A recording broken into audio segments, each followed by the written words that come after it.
자, 오늘은 이제 타이타늄 메쉬에 대한 내용을 좀 정리를 하려고 하는데 기본적인 내용들과 논문에 대한 정리들을 최대한 섞었고 집중력을 고려해서 30분, 최대한 30분 안에 핵심만 정리할 건데 누군가 그 얘기를 하더라고요.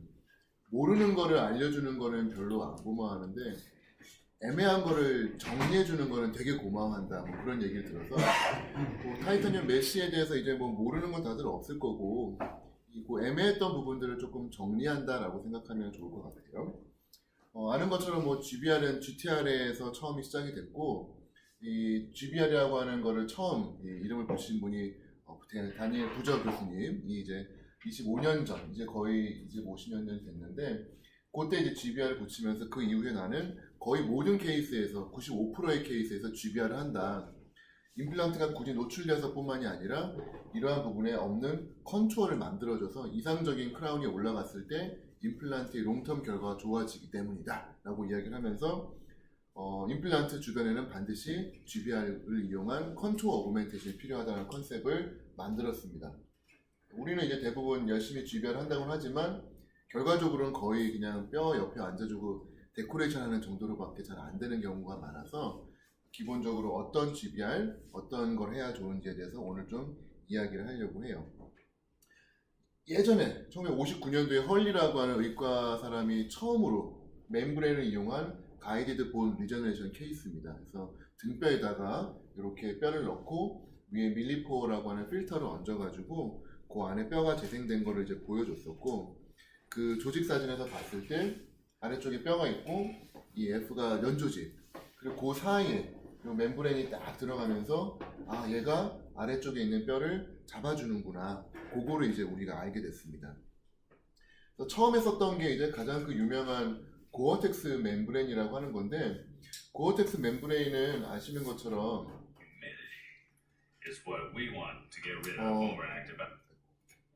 고어텍스 멤브레인을 아는 것처럼 워터프루프랑 윈드프루프에서 잠바로 참 좋죠. 물도 안 들어오고 방수에다가 방풍도 되니까 되게 좋아요. 그래서 차단력이 참 좋습니다. 고어텍스가 지금 빨간 건데 일반적인 방수천에 비해서 기포 같은 게 안 들어요. 물은 당연히 막아주고 기포도 안 들어가는데 더 놀라운 거는 바람이 안 들어가는데 따뜻한 물 위에다가 고어텍스를 덮어놓고 위에 유리를 씌우게 되면은 아까 분명히 물도 안 통했고 바람도 안 통했는데 이렇게 김이 통해요. 아 이게 되게 선별적으로 포어를 조절함으로써 큰 것들은 못 지나가게 하고 적절한 사이즈는 통과시켜 주는구나. 그걸 이제 알게 됨으로써 우리가 고어텍스 멤브레인을 이용을 해가지고 GBR을 많이 합니다. 그래서 우리가 알고 있는 달린이라고 하는 이제 교수님께서 처음으로 고어텍스 멤브레인을 이용을 해가지고 GBR을 해서 100%의 성공률을 보였던 역사적인 연구가 있어요. 그래서 그 당시 이후에는 모두가 고어텍스 멤브레인을 이용을 해가지고 팔스의 원칙하에 이 네 가지를 잘만 지키면 뼈를 잘 만들 수 있다라고 했는데 고어텍스에서 가장 큰 문제점이 뭐였냐면 바로 스페이스 공간 유지였습니다. 고어텍스 멤브레인에다가 뭐 타이타늄 메쉬를 치기도 하고 뭐 이것저것 하기도 했음에도 불구하고 자꾸 이게 꺼지는 현상들이 발생을 했어요. 그래서 정말로 GBR에서 두 종류 완벽하게 바깥쪽 벽을 단단하게 잡아주는 아이언맨과 같은 단단한 몸을 만들어주면은 안쪽에다가 뼈를 얹고 위에다가 흡성을 얹어주는 엔도스켈레톤보다는 훨씬 더 단단한 뼈가 되지 않을까. 그래서 고어텍스를 쓰는데 고어텍스 하방에다가 놀랍게도 이거 아까 부저 교수님이랑 막 랑 교수님들이 했던 그 초창기 연구예요. 고어텍스인데 그 아래에다가 이런 식으로 우산 모양의 이 타이타늄으로 된 리인포스트 된 거를 넣어주는 겁니다. 그리고 조직으로 봤더니 안쪽에서 뼈가 자라 올라가는 것들이 관찰이 됐어요. 야 이게 고어텍스가 세포를 이주하는 거를 막아주기도 하지만 공간 유지를 되게 잘해주니까 이게 뼈가 잘 되는구나 라는 결론이 나와서 그러면은 고어텍스 없이 타이타늄으로 해서 공간만 잡아주면 어떨까? 그 이야기가 바로 타이타늄 메쉬의 시작입니다. 최근에 타이타늄 메쉬의 케이스예요.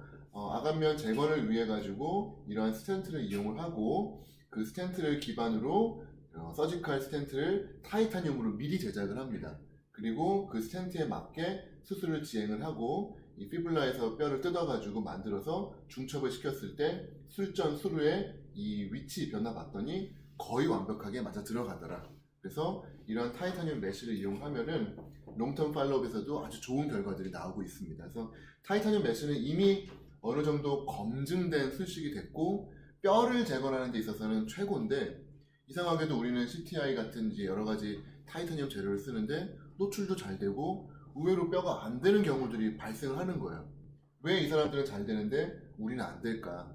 그걸 알아보기 위해서 역사를 살짝 좀 훑어봐야 됩니다. 아시는 것처럼 바이오스를 만들었던 피터 가이스트리 박사랑 필립 보잉 교수님, 이분들이 골 재생의 대가들이신데 역시나 사이너스도 마찬가지고 안 한 게 없는 분이에요. 이 필립 보잉 교수님이 타이타늄 메쉬도 처음으로 사용을 했습니다. 그래서 69년도에 우리한테 보고를 했었고요. 한 몇 년 동안은 이제 아무도 잘 안 썼죠. 결과도 안 좋고 자꾸 노출도 되고 하니까 별론 것 같은데 했는데 포낙스라고 하는 이분께서 다시 한번 써봐라 라고 하면서 다시 권장을 하기 시작을 해요. 그러면서 이때 타이타늄 메쉬라고 하는 이제 이름을 붙여가지고 타임 테크닉이라고 해서 초창기에 요걸로 붐을 일으키기 시작을 합니다. 그래서 90년대 후반부터 다시 타이타늄 메쉬 시대가 오기 시작을 해요.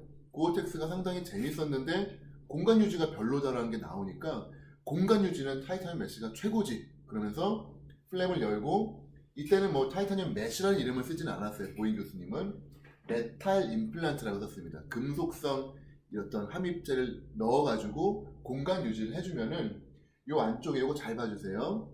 나중에 슈도 페리오스토미한 게 생기고 그게 뼈가 되면서 나중에 자연적으로 잘 덮이면은 마무리가 된다. 요게 그 당시 타이타늄 메쉬의 컨셉이었습니다. 요게 이제 등장을 했고 많은 케이스를 포낙스 선생님께서 보고를 하죠. 열고 뼈 넣고 메쉬로 고정 잘 얻었더니 나중에 아주 뼈가 재생이 잘 되고 여기에 임플란트를 심으니까 좋더라 라고 하는 보고를 하셨고요. 그 다음에 우리 잘 알고 있는 로쿠조 선생님, 우리 직접 만나기도 했었던 로쿠조 선생님도 이미 아주 오래 전부터 이렇게 타이타늄 메쉬에 스크류 박아서 공간 유지하고 얹고 꼬매고 해서 이렇게 좋은 결과들을 보고를 하고 있습니다. 그 이후에도 여러 가지 BMP 같은 성장 인자까지 하게 되면은 이렇게 극도로 수직 수평으로 뼈가 녹아있는 케이스에서 이거는 저희 브라질에 있는 제 친구가 보내준 케이스인데 엄청나게 많은 양의 타이타늄 메쉬를 계획을 하고요. 여기에다가 요게 이제 콜라겐 멤브레인에다가 BMP를 뿌린 겁니다. 그래서 여기에다가 우리가 알고 있는 바이오스 뼈를 얹어가지고 오그멘테이션을 하는 거죠. 그리고 당연히 스크류를 군데군데 잘 박아가지고 고정을 잘 얻습니다. 그리고 특별한 피개 없이 이렇게 그냥 끝나는 거예요.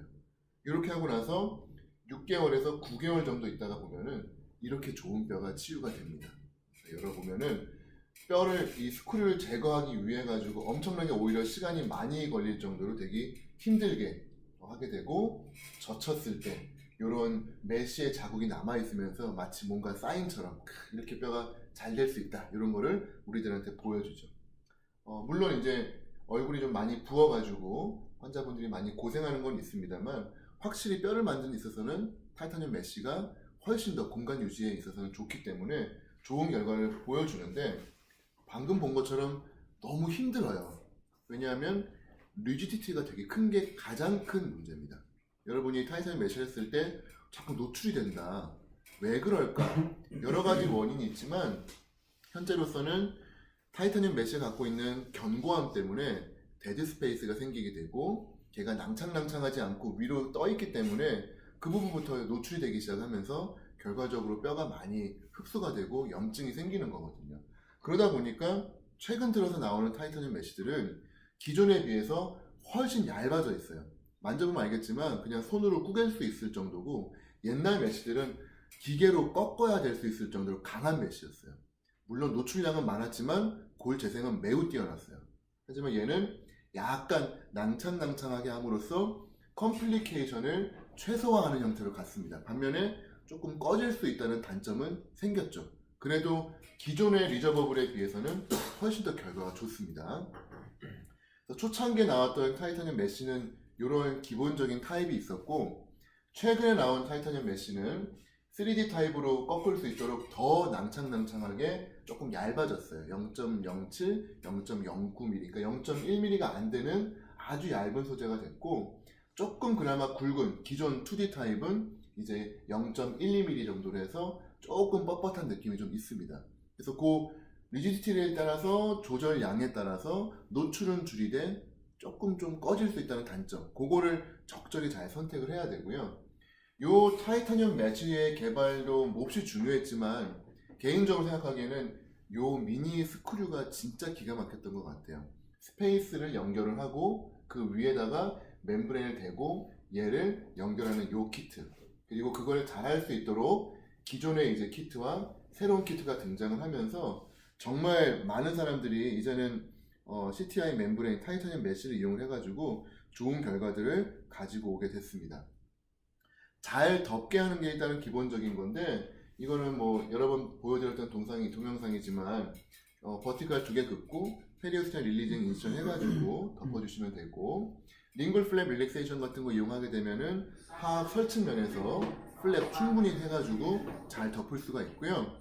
그 다음에 이제 최근에 타이타늄 메쉬용으로 다시 각광을 받고 있는 게 펀초 플랩이라고 하는 거예요. 이거는 인시전을 각화층 쪽에다 주는 게 아니라 버컬 뮤코자에다가 주고 노출된 애를 통째로 버컬 쪽으로 열어버리는 겁니다. 그리고 나서 다시 덮어주게 되면은 말 그대로 이 우비 입은 것처럼 정말 엄청나게 많은 판막이 타이타늄 메쉬를 덮어줄 수가 있고, 패디클드 된 플랩이기 때문에 이 부분이 죽지 않아요. 노출된 세컨더리 힐링이 되더라도 죽지 않는다는 장점이 있습니다. 지금 보여드리는 타이타늄 메쉬는 최근에 이제 다시 새롭게 리노베이션이 된 거고, 3D 프린트 된 타이타늄 메쉬, 환자의 디펙트 형태에 맞게 완벽하게 미리 만들어져서 3D로 만들어져 오면은 그거를 디펙트에다 고정을 할 수 있게 만들어져 있습니다. 원래 개발은 독일에서 개발이 됐고, 그 회사의 제품을 현재 스위스 가이스트리 회사에서 이제 M&A를 통해 가지고 이렇게 판매를 하고 있어요. 디펙트 CT 찍어서 보내면은 여기에 맞게 타이타늄 메쉬가 만들어져서 오고, 뒤집어서 뼈를 채우고 착 얹어버리면 돼요. 그러니까 엄청나게 편하고 빠르게 뼈를 이식할 수 있고, 구멍에다가 이렇게 윙 고정하면 되고요. 멤브레인 덮어서 터지지만 않게 유지하면은 6개월 뒤에 이거 핀 박은 빼고 여기 부분에다가 드라이버를 넣은 다음에 쫙 쪼개면 얘가 버컬인 걸로 착 쪼개져요. 제거도 되게 손쉽게 만들어져 있습니다. 그래서 지금 외부에서는 이러한 케이스들을 되게 많이 쓰기 시작을 했습니다. 케이스 중에 CTI 써가지고 가장 잘 된 케이스 몇 가지만 좀 보여드릴게요. 이미디엇으로 발치를 하고 그 다음에 그 부위에다가 네오를 심고요. 임플란트가 많이 노출이 되어 있죠. 이 부분에다가 이제 스페이서를 연결해가지고 그 위에까지 최소한 2mm 정도까지 높게 만들어줍니다. 그 이유 나중에 설명을 할 거예요. 그 다음에 뭐 여러가지 타입 중에서 골라가지고 선택을 하시고 뭐 잘 몰딩을 한 다음에 이 부여있는 부분에다가는 자가골을 좀 사용을 합니다. 그래서 ACM 이용해가지고 드릴로 자가골 체득하고 잘 채워주시고, 요게 포인트예요. 임플란트 숄더보다 1~2mm 더 높게 오버 오그멘테이션을 해줘야 나중에 제거해도 임플란트 레벨까지 뼈가 딱 들어갑니다. 그래서 이렇게 해서 뼈를 약간 오버 오그멘테이션 해주시고, 그 다음에 멤브레인 덮고 요 핀, 작은 초록색 핀으로 스페이서랑 연결하게 되면은 아주 고정이 되게 잘 돼요. 그래서 요게 정말 신의 한수인 것 같습니다. 그리고 나서 주의해야 될 부분들, 요런 떠있는 부분들 하방을 눌러서 좀 꺾어 주시거나 아니면은 뼈를 좀 더 채워 넣어 가지고 데드 스페이스가 없게 좀 만들어야 돼요. 그래서 이 부분에서 대부분 문제가 생기기 시작을 합니다. 그래서 떠있는 부분들, 특히 링구얼 쪽같이 했다 그러면 거의 백발백중 링구얼은 그냥 허공 이렇게 떠있는 경우들이 정말 많아요. 그럴 때에는 손가락처럼 꺾어가지고 좀 모아줄 수 있게 해야 되는데, 그 부분을 잘 놓치면 좀 노출이 됩니다. 나중에 언급을 하겠지만 메쉬가 노출되는 것을 줄일 수 있는 또 하나의 방법은 PRP, PRF 내지는 콜라겐 멤브레인을 넣어가지고 연조직의 두께를 증강시켜주면은 클로저를 더 잘할 수가 있다는 연구가 많습니다. 그래서 최근에는 메쉬 위에다가 이렇게 멤브레인을 덮죠. 이거의 목적은 노출돼도 안전해라 그런 컨셉이 아니라 연조직의 두께를 증강시키겠다는 뜻이에요. 그래서 대부분의 우리가 CTI 케이스를 보면은 뮤코자에다가 엄청나게 하거든요. 그러고 나면 되게 얇아지기 때문에 또 역시 데드 스페이스만큼이나 위험한 거예요. 그래서 제일 좋은 거는 커넥티브 티슈 같은 걸 그래프트를 해가지고 인시얼 라인 하방하에다가 좀 깔아주면 좀 더 좋을 것 같고, 그게 아니라고 하면은 멤브레인 중에서도 크로스 링킹된 멤브레인은 별로 도움이 안 돼요. 크로스 링킹이 안 돼 있는 네이티브 콜라겐을 쓰거나 아니면 아예 3D 볼륨을 갖고 있는 조금 두꺼운 느낌의 멤브레인을 쓰면은 연조직의 두께를 좀 증강을 시켜줄 수 있기 때문에 좋습니다만, 초보자한테는 그게 오히려 독이 되는 게, 안 그래도 타이타늄 메쉬도 덮기가 힘든 상황에서 멤브레인까지 두꺼운 게 들어가면은 이제 진짜 이두박근의 힘으로 꼬매는 거거든요. 그러면은 거기에서 장력을 먹게 돼 있고 결과적으로는 인시얼 라인부터 벌어지게 됩니다. 그래서 그 부분 반드시 풀리 이버전을 시켜가지고 이 부분이 커넥티브 티슈와 커넥티브 티슈끼리 만날 수 있도록 만들어주는 게 키포인트고, 만일에 가능하다면은 저는 여러분들한테 모디파이드 로레를 많이 권장을 하고 있지만, 정말 타이타늄 메쉬는 노출되는 게 위험하다라고 생각이 된다면은 버티컬 인터널 매트리스도 괜찮아요.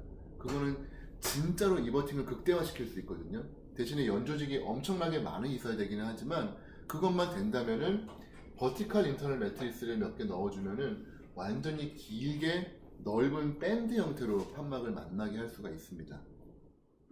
그래서 지금 이미디엇으로 식립을 하고 버티컬과 호리존탈로 됐고요. 이런 부분들 지금 떠 있는 부분들이에요. 이게 이제 나중에 인시얼 라인상에서 노출될 수 있는 부분이 반드시 되기 때문에 하방에다가 반드시 뼈를 다 마저 채워 넣어서 만들어 주거나 아니면은 눌러서 좀 꺾어 줘야 되는 거예요. 그래서 기존의 메쉬가 노출이 많이 됐던 게 저렇게 뻣뻣하게 고개를 들고 있으면은 연조직이 점점 얇아지면서 마진부터 노출이 되고, 그러면 순식간에 연조직이 쫙 타고 들어가면서 나중에 보여주겠지만 노출이 많이 됩니다. 하지만 노출만 안 된다면은 이런 식으로 잘 치유가 되고 나중에 열어보았을 때 이런 식으로 안에 메쉬 자국이 박혀있는 예쁜 치유가 일어나죠. 자, 여기서 첫 번째 질문, 과연 우리는 이 슈도 페리우스팀을 긁어서 없애야 될 것이냐 둬야 될 것이냐, 여기에 대해서 많은 연구들이 있는데 고어텍스에도 그랬고 메쉬도 그렇지만 이 부분이 뼈를 만드는 재생 능력이 있다라고 많이들 믿었어요. 그래서 저도 제거를 안 했는데 최근에 나오고 있는 많은 연구들이 이게 아무리 기다려도 뼈가 안 된다라는 보고들이 자꾸 나오기 시작을 합니다. 그래서 최근에는 이 수도페리오스튬을 제거해 주는 게 좋지 않겠느냐는 쪽으로 가고 있어요. 그래서 골 부분을 노출시켜 주는 게 좋고요. 특히 고어텍스는 그래도 괜찮은데 CTI 같은 경우는 생각해보면 포어가 있기 때문에 연조직이 이미 엄청나게 밀고 들어온 거예요. 그래서 저희는 100% 이미 많은 양의 연조직이 되어 있는 겁니다. 그래서 제거해주는 게 옳다라는 이야기 쪽으로 가고 있어요. 정답은 아무도 모릅니다만 그쪽으로 가고 있어요. 근데 신기하게도 케이스 하나에서 휴먼 스터디에서 조직을 따가지고 봤는데 거기에 골화가 일어나고 있는 현상이 관찰됐기 때문에 개인적으로 아직 정답은 잘 모르겠지만 어쨌건 최근의 레코멘데이션은 제거 쪽으로 일단 가고 있습니다. 그래서 이런 식으로 제거해 주시고 힐링 연결하고 플랩 마무리 하시면 될 것 같아요. 요게 이제 지금 많이 쓰고 있는 여러분들이 선호하는 그러한 형태의 멤브레인이 되겠습니다. 자, 그러면 이제 우리의 궁극적인 목표는 노출이 안 될 수 있는 좋은 오그멘테이션 해야 되는데, 그러려면은 요 네 가지에 대해서 좀 고려를 해봐야 돼요. 그래서 그거를 하나하나 좀 살펴보도록 하겠습니다. 아까 얘기한 대로 고어텍스가 GBR에서 가장 가이드라인이었는데 메쉬도 되게 잘 된다라는 보고들이 많거든요. 생각해보면은 얘는 우리가 차폐막이라고 불렀어요. 세포가 들어오는 거를 막아주고 그 하방에서 뼈가 될 수 있도록 기다려주는 거. 당연히 맞죠. 근데 메쉬는 구멍이 뻥뻥 뚫려 있거든요. 근데 어떻게 차폐 기능을 하고 뼈를 만들어주는 걸까? 생각해보면 사실은 잘 이해는 안 될 정도로 좀 신기한 결과입니다. 근데 우리 몸이라고 하는 게 꼭 그렇게 차폐를 완벽하게 안 해도 뼈를 만들어주는 능력이 있어요. 우리 몸에서 여러 군데에서 관찰됩니다. 오스테오파이트라고 관절에 뼈가 볼록 튀어나오는 경우들이 있어요. 이거 뭐 이렇게 텐팅해가지고 막아준 것도 아닌데 뼈가 연조직을 밀면서 자라 올라갑니다. 오스테오파이트가 전형적인 연조직과의 차폐 없이 뼈를 만들어내는 좋은 사례고요. 우리 외과에서 DOG 많이 하죠. DOG하고 여기 사이에다가 고어텍스 멤브레인을 다 밀봉 안 해도 천천히 끌어올리면은 똑같은 두께로 뼈가 만들어져 올라가요. 중간에 가끔씩 너무 빨리 올라가면 연조직이 들어가는 경우는 있죠. 하지만 적절히 신장을 시키면은 뼈가 쭉 늘어나면서 연조직이 밀고 들어가지 않고 멤브레인 없이도 뼈를 만듭니다. 이것도 또 하나의 사례고요. 그 다음에 가장 흔한 사례, 애들 어린이들 팔 부러지면 그냥 기부스만 해놔도 뼈가 붙어요. 원래 원칙대로라고 하면 플랩 열어서 인시전 긋고 거기다가 고어텍스 멤브레인 덮어주고 그리고 꼬매야 그 안쪽에 뼈가 붙을 수 있는데 신기하게도 그냥 부러진 팔을 고정만 잘해주면은 안쪽에서 알아서 뼈가 만들어집니다. 아, 그러면 이제 아이디어가 생기는 거죠. 타이타늄 메쉬가 뼈를 잘 만들어줬던 이유는 외부에서 연조직이 들어오는 걸 막아줘서가 아니라 스테빌리티를 되게 잘 잡아줬기 때문에 뼈가 된 게 아닐까. 마치 기부스처럼 이렇게 밖에서 형태를 기부스로만 잡아줘도 뼈가 된다라고 한다면은 굳이 우리가 차폐에 대해서 그렇게 신경 쓸 필요가 없었던 거고 그래서 메쉬가 지금까지 결과가 좋았던 거구나라는 걸 알 수 있어요. 그렇다면 임상적으로는 답이 나오는 거죠. 메쉬를 쓴다. 움직이 있으면 절대로 안 되는 거예요. 내가 고정을 했는데 맞은 쪽이건 어느 쪽이건 눌렀을 때 낭창낭창한 부분이 있다. 그건 100% 연조직이 타고 들어가는 겁니다. 애들 팔 부러졌는데 기부스 안 해줘가지고 섬유성 유착돼가지고 다시 긁어내고 재수술하는 것처럼 기부스를 제대로 못 해준 거예요. 따라서 여러분이 타이타늄 메쉬를 썼다라고 하면은 반드시 플랩 덮기 전에 모든 부분을 손으로 촉지를 하든지 기구를 눌러보든지 해가지고 떠있는 부분을 눌러주시고 공간이 비어있으면 뼈로 채워야 돼요. 그리고 나서 스테빌리티 확보가 되면은 그 다음에 뭘 덮어주든지 말든지 그건 여러분의 선택입니다. 그래서 타이타늄 메쉬의 가장 큰 중요한 부분은 스테빌리티를 확보를 하는 거고요. 기존의 많은 연구에서 셀 어클루시브에 대해서 연구를 했어요. 그래서 구멍을 뚫은 애랑 구멍을 안 뚫은 애랑 봤더니 확실히 안 뚫어준 애들이 연조직이 덜 밀고 들어오기 때문에 뼈가 조금 더 생기기는 해요. 그렇지만 24%와 34%면은 어차피 큰 대세에는 차이가 없다는 거예요. 그리고 요거를 완전히 밀폐해버리게 되면은 혈류 공급이 안 올라오니까 오히려 판막이 노출될 확률이 더 높아지죠. 그래서 타이타늄 메쉬에 구멍이 있는 건 오히려 나쁘지 않은 것 같고 대신에 구멍이 크건 작건 간에 고정만 잘 된다면은 이러한 부분들이 오클루시브가 결과적으로 항상 더 좋을지라도 고정만 잘 된다라고 하면은 우리는 충분히 좋은 결과를 얻을 수 있다고 생각합니다. 셀 오클루시브니스가 좋기는 좋아요. 하지만 공간을 잡아주는 거 이게 더 큰 의미를 갖고 있는 겁니다. 그래서 지금 저희 과에서도 연구를 이제 시작을 했지만 타이타늄 메쉬의 포어 사이즈라든지 포어의 형태라든지 그런 거에 대해서 많은 연구들이 있는데 결과들이 되게 들쭉날쭉해요. 정답을 아무도 몰라요. 그래서 연구를 진행을 하지만 아무도 해답을 주지를 못합니다. 그래서 어느 정도 가이드라인을 만들어낼 수는 있겠지만 정확한 결과, 정확한 해답을 아무도 모르는 상태이기 때문에 일단은 이게 포어를 만들어준 게 좋은 건지 안 좋은 건지에 대한 질문을 던지기보다는 고정 쪽에 더욱더 중요성을 두시면 좋겠고요. 두 번째, 타이타늄 메쉬를 썼다는 거는 디펙트가 엄청 크다는 거예요. 그렇다면은 얼반처럼 자가골이랑 반반을 섞어주는 노력을 하든지 아니면은 최소한 하방에다가 본메로 스페이스에다 구멍을 뚫어서 혈류를 만들어주든지 뭔가 노력을 해야 되지 않을까 그런 생각을 하는 겁니다. 그나마 다행인 부분은 예전에 선행 연구를 따르면 메쉬를 쓰고 차폐막으로 덮었어요. 그리고 덮지 않았어요. 그런 걸 봤을 때 덮지 않은 쪽이 오히려 재생이 더 좋았어요. 완전히 막아준 것보다 이렇게 열어준 게 좋았어요. 어떤 식으로 해석을 했냐면은 바깥쪽에 있는 골막 쪽에서 오스테오제닉 셀들이 들어가서 양쪽에서 왔기 때문에 이 안쪽에 뼈가 잘 생겼다고 얘기를 하거든요. 그래서 개인적으로는 저는 골막의 시대가 반드시 올 거라고 생각을 합니다. 우리가 지금 뭐 골막 절개 정도만 중요하게 생각을 하고 있는데 골막이 갖고 있는 재생 능력이 엄청나게 커요. 많은 연구들 통해서 보면 알겠지만 이러한 일반적인 판막 하방에다가 풀 티크니스로 열고 저런 스스로 팽창하는 셀프 인플레이팅 기구를 넣어서 일주일 정도 기다려주면은 연조직이 빵빵해지거든요. 요거 나중에 열어내고 제거하고 GBR 할 때 편하게 쓸 수 있어요. 근데 재밌는 거는 요거가 이제 편하다가 아니라 요걸 한 다음에 조직을 마침 떼서 봤는데 요 부분, 요게 이제 그 실리콘이고요. 이게 이제 골입니다. 봤더니 뼈가 얘를 타고 올라가는 게 보이는 거예요.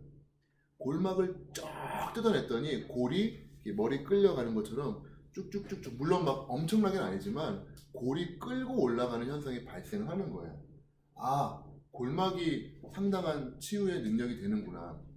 우리 잘 알고 있는 것처럼 사이너스 안에다가 고리지 안 넣고 멤브레인만 거상해도 100%까지는 아니더라도 절반 이상은 뼈가 된다는 보고들 룬드그렌 선생님이 많이 하셨고 국내에서도 많은 원장님들이 좋아하시는 컨셉이거든요. 어디서 뼈가 온 거냐? 여기도 왔지만 멤브레인이 뼈를 끌고 올라가면서 만들어준 부분도 있다라는 게 이 사람들의 이론입니다. 그걸 이용을 해가지고 실제로는 뼈를 천천히 골막을 들어 올리면서 뼈를 만드는 사람도 있어요. 치과 쪽에서는 아직은 좀 어렵지만 이러한 지렛대 이용을 해가지고 하루에 조금씩 들어 올리면 얘가 골막, 연조직을 쫙 들어 올립니다. 그럼 요 아래에 과연 어떻게 될까? 되게 재밌게도 얘가 들고 올라가는, 특히 그 골막과 만난 부분들의 뼈가 볼록 올라가는 게 보여요. 그 정도로 골막 자체가 갖고 있는 치유 능력이 있고, 심지어는 여기 위에 있는 애들도 뼈가 생겼어요. 여기 아래에서 뼈가 못 올라가는 부분인데 골막 쪽에서 뼈가 생긴 애들도 있어요. 그 얘기는 100% 항상 믿을 수는 없지만 골막 자체가 되게 강력한 힐링 소스가 될 수 있겠구나. 그래서 저희 타이타늄 메쉬는 아니지만 GBR 중에 골막 포켓 플랩이라는 게 있습니다. 일단 플랩을 열고요.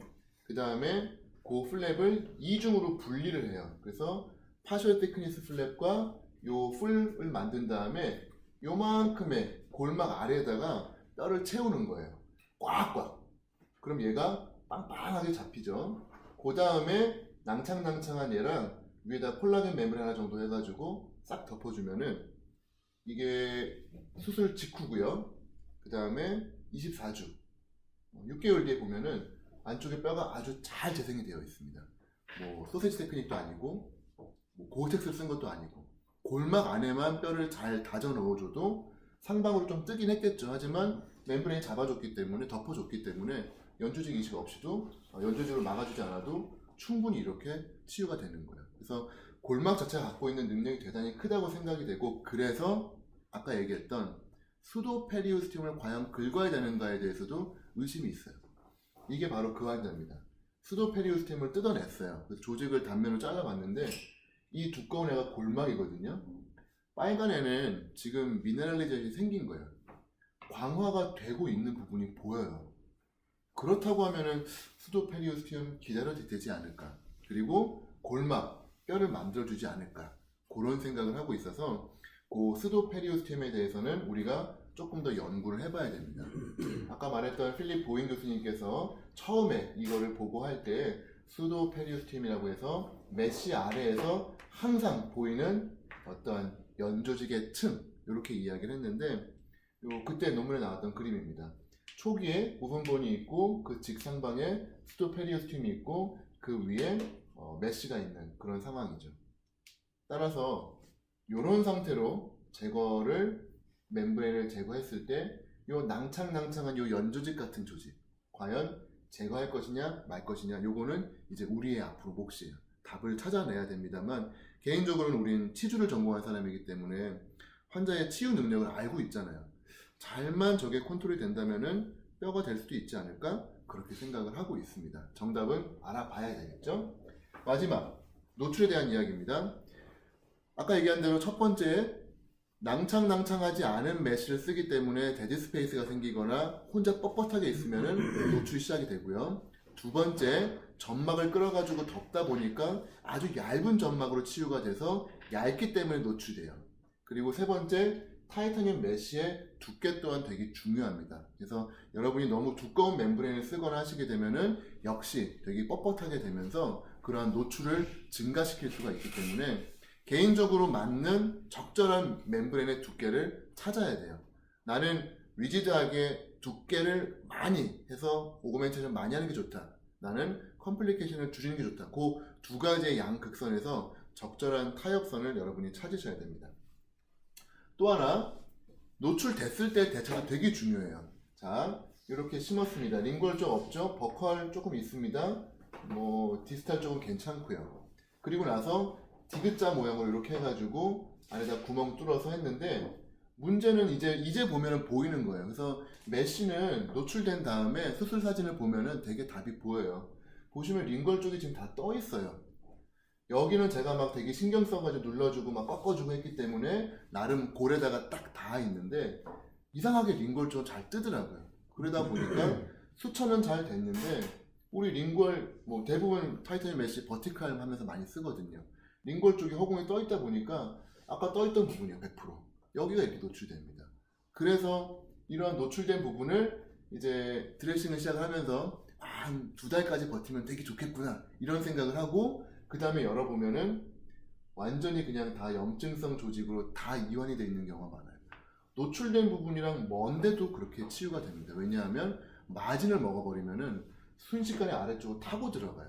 그래서 노출된 부위도 되게 중요합니다. 마진이 아닌 정중앙 부위에 잇몸이 얇아지면서 살짝 됐다. 그런 거는 버텨볼만 해요. 근데 마진이 먹었다. 그거는 더 기다릴 것도 없습니다. 뭐 1, 2주 안에, 일주일 안에 결정하셔야 돼요. 클로렉시나 이리게이션을 계속 데일리 해가지고 시키거나 해서 일주일이라도 더 가시거나 아니면은 그냥 바로 제거하거나. 그렇기 때문에 우리는 의도하지 않았던 빠른 힐링을 연결해야 되기 때문에, 그래서 저는 메쉬 쓸 때는 더욱더 프라이머리 스테빌리티 신경을 많이 씁니다. 노출됐을 때 힐링을 달아줄 생각까지 해야 되기 때문에, 환자분한테 부가적인 수술을 더 만들 수 있기 때문에 절대적으로 최대한 고정 얻는 거를 더욱더 강조를 해요. 그럼 물론 타이타늄 메쉬도 고정이 좋아지겠지만, 만에 하나라도 조기 제거했을 때 힐링을 달고 일단 수술을 끝낼 수가 있습니다. 이거 역시 노출된 케이스예요. 보시면은 상당히 꺼져 있죠. 메쉬 썼다는 건 거의 버티칼 욕심을 냈다는 겁니다. 그래서 컴플리케이션이 많은 거예요. 임플란트 심었고요. 버코, 메지알, 그리고 버티칼 쪽으로 뼈가 없습니다. 뼈 고정하고, 그 다음에 이 당시에는 이제 제가 핀을 써가지고 고정을 얻고, 요 마지노 릿지 두툼하게 잘 만들고 안쪽으로 말아 넣었어요.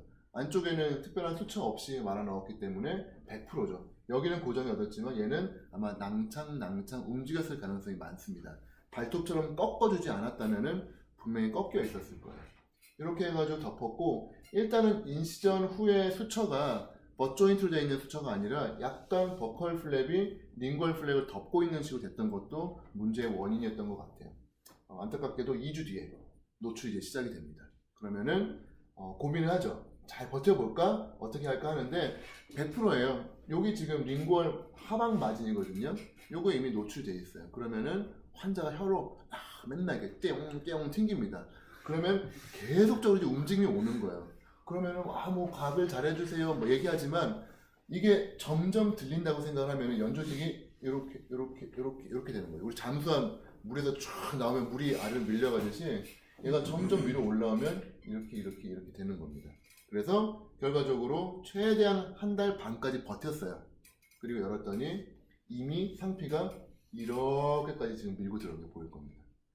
뭐 임플란트를 요걸까지 긁어냈으면 너무 충격이 다시 크기 때문에 심미적인 안정을 위해서 이렇게 좀 남겨놓긴 했지만, 이게 과연 뼈가 될 것이냐? 그건 잘 모르겠어요. 염증성 조직이 밀고 들어온 거기 때문에. 어쨌건 그래서 아까 말씀드린 대로 최대한 고정을 여기서 얻어놨어야 힐링을 연결할 수가 있다는 겁니다. 그래도 많은 선악들이 저희한테 긍정적인 이야기를 하고 있어요. 타이타늄 메쉬를 썼을 때 노출되면 안 된다는 경우도 있지만, 노출돼도 괜찮다라는 연구들도 사실 많습니다. 그래서 물론 아주 데일리 드레싱 하면서 잘 케어를 했기 때문에 그런 결과가 나왔겠지만, 너무 과도하게 너무 좋은 결과를 기대하거나 그러면서 광범위하게 벌어질 때까지 기다리지 마시고 한 달 반 안에 제거할 계획 세우면서 드레싱을 잘 하시면은 조금 좋은 결과가 생길 것 같고요. 그거를 조금 막아줄 수 있는 부분이 연구가 많이 되어 있지는 않습니다만 PRP, PRF, 콜라겐 멤브레인을 쓰는 방법들이 있어요. 그래서 이 경우가 바로 그 얘기인데 메쉬 광범위하게 쓰고 PRP나 그런 걸 썼더니 노출량도 훨씬 줄어들고 진지막 바이오타입 매우 얇았던 케이스들에서 노출 빈도가 조금 줄더라 라는 보고가 있어서 만일에 가능하다면은 PRP, PRF 써주면 좋을 것 같고 안 되면은 그냥 저는 콜라겐 멤브레인 씁니다. 타이타늄 메쉬 케이스예요. 점막이 많은 게 문제입니다. 항상 이거를 쭉 끌어올리면은 하방에서 페리셀 릴리징 하면 얘는 정말 투명한 얇은 애들이 쭉쭉쭉 올라오거든요. 거기 아래다가 메쉬 넣으면 노출될 수밖에 없어요. 그렇기 때문에 여기다가 아주 높게 하고 난 다음에 우리가 뭐 좋은 뼈 쓰고 그 다음에 충분히 올리고 메쉬 고정하고 이제 조금 요령이 생겼죠. 보이죠? 꺾여서 말려 들어가고 그 하방까지 뼈가 꽉 이제 차 있는 것들이 보입니다. 이런 데도 안 떠 있어요. 그래서 옆에서 밀어 넣듯이 만두 안에 속 채워 넣듯이 이렇게 해서 잘 뼈 다져 넣고 눌렀을 때 낭창낭창 없이 돌아가는 거 없이 됐다 라고 하면은 거기에 부가적으로 저는 멤브레인 중에서 크로스 링킹 안 된 바이오가이드라든지 뮤코그래프트 같은 뭔가 좀 낭창낭창한 콜라겐 멤브레인 넣고 그 다음에 충분히 이버전 시켜가지고 치유를 시키고요. 그리고 나서 보면은 아주 예쁜 치유들을 갖고 오는 경우들이 많습니다.